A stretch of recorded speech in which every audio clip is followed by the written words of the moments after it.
to 15 Minutes of Fame, and I am your hostess with the mostest, Georgia Varjas from Step Up and Stand Out.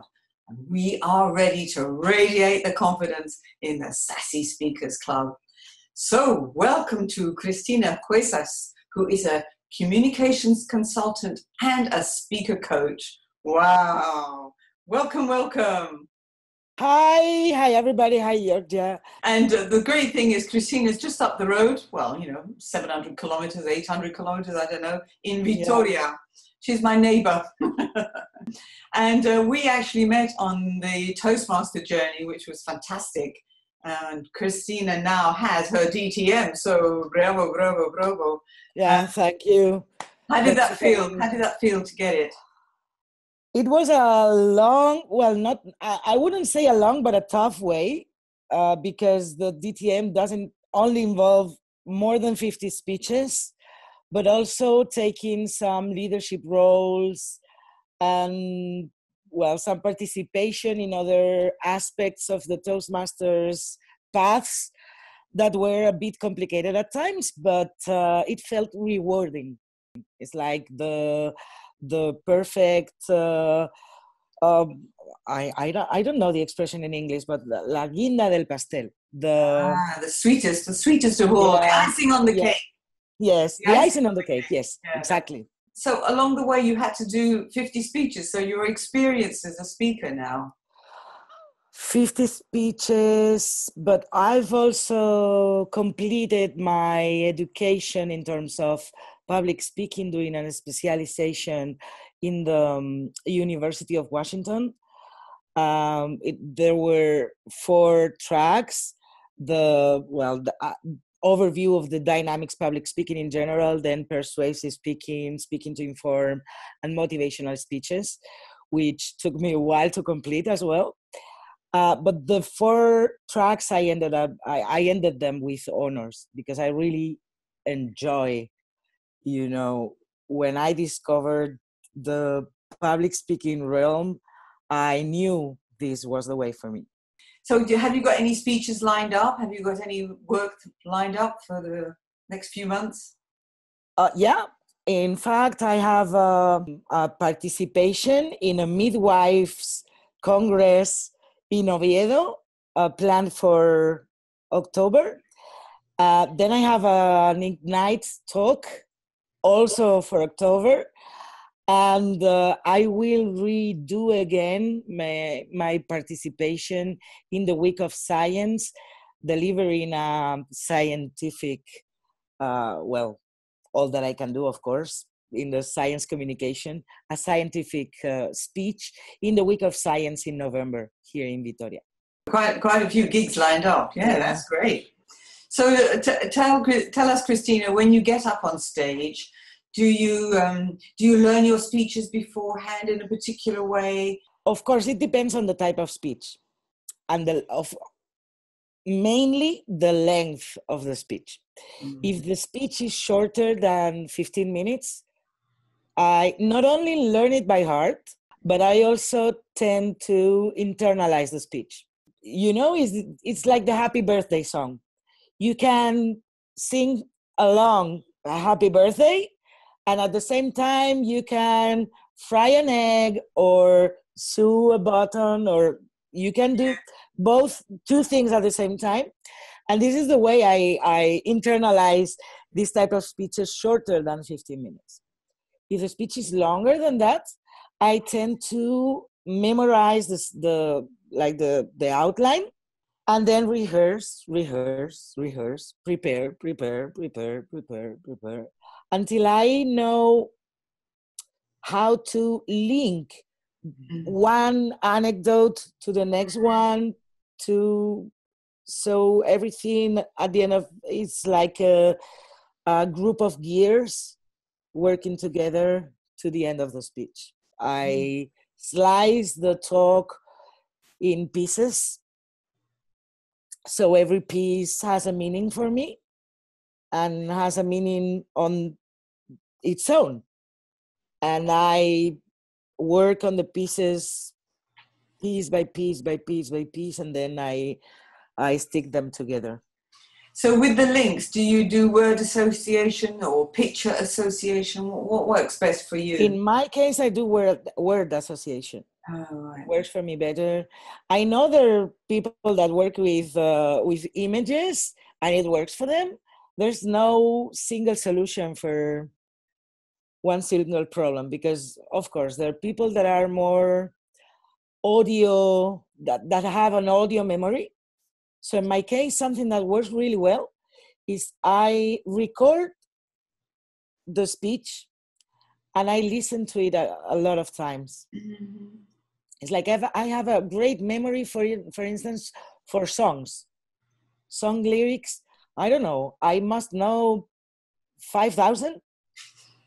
You know, songs that I used to listen when I was a little girl, and suddenly I listen to them again, and it's like I know the lyrics still. So it's something that works for me. In other cases, people prefer reading or having this mind mapping thing, or, yeah, as you say, images. But in my case, listening to the audio recording of the talk and working in piece by piece by piece. Mm-hmm. Oh, that's really good, because I've got a speech coming up at the end of this month in the UK, and I've realised now that there's a couple of links that are not working for me, and I've been trying word association, but I think I'm going to try pictures as well and see which one comes better for me. Yeah. When you jump on stage, do you have a little ritual before you speak, or are you a nervous person beforehand? I really do nothing. You know, I usually tend to, but it's not like a ritual, but it's something that works. You know, when you're this excitement that you have before going on stage.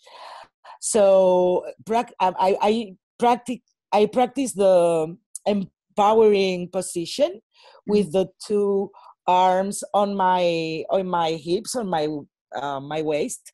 Just try to inspire slowly. So in every breath, I get to fill my lungs, and then I expire slowly. And this slows a little bit my breathing. And I like to believe, because I don't know if this works or not, but I like to believe that this fact makes me a little bit less nervous. But it's nothing ritualistic or anything. I'm not into, I can dress any type of color. I'm not even into don't wear any yellow or don't wear any red. There are a lot of rules. I Yes. remember being told, don't wear jewelry. Why not? Wear what you like, what makes you feel good, Obviously, if exactly. you've got a blouse and the buttons are going to open, it's going to distract you. So, be smart. It's like, so when I recommend others how to dress for going on stage, I always say the same things. Is if you're used to wear high heels, then wear high heels.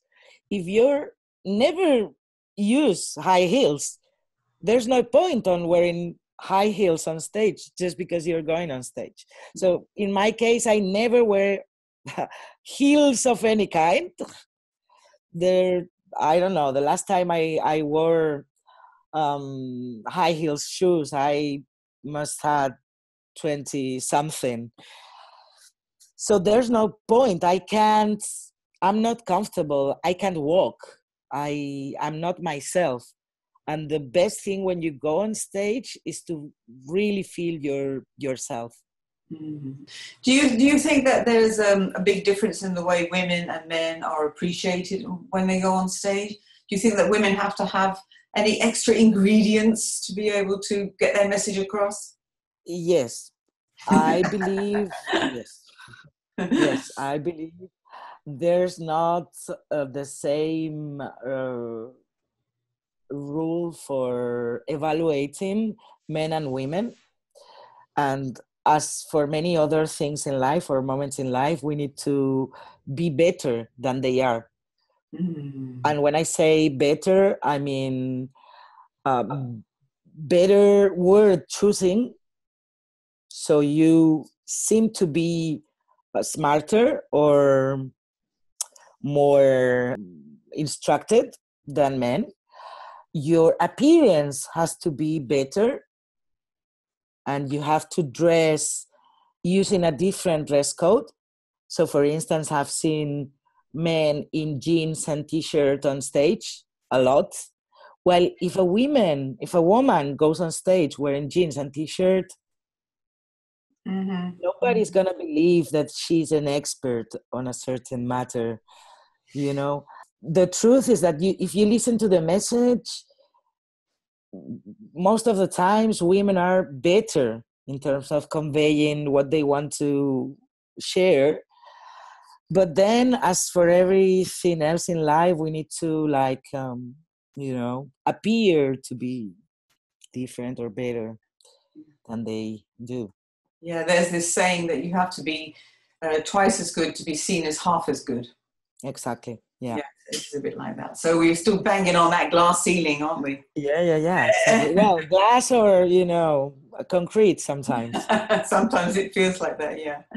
So, Cristina, have you got any more shows coming up? Any more gigs coming up? Yeah. Well, I just received the piece of news this past weekend that I've renewed the license for organizing the TEDx Vitoria-Gasteiz for next spring, which is a happy news.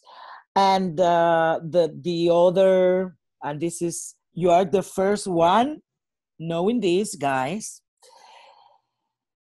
We are organizing also a TEDx Vitoria-Gasteiz Women for the month of December.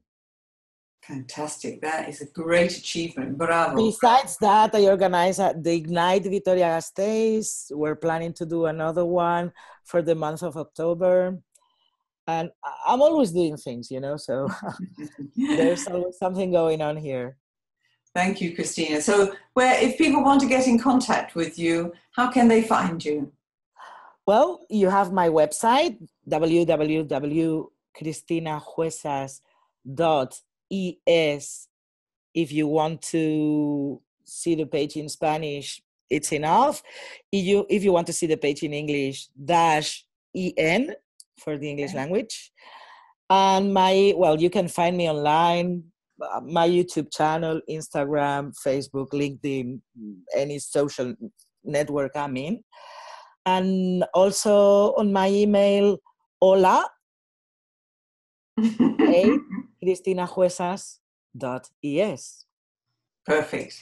Thank you so much, Cristina, for taking time out today in your busy schedule to be with us. And we'll look forward to hearing more about your great adventures on stage. Thanks, Cristina. Thanks, Georgia.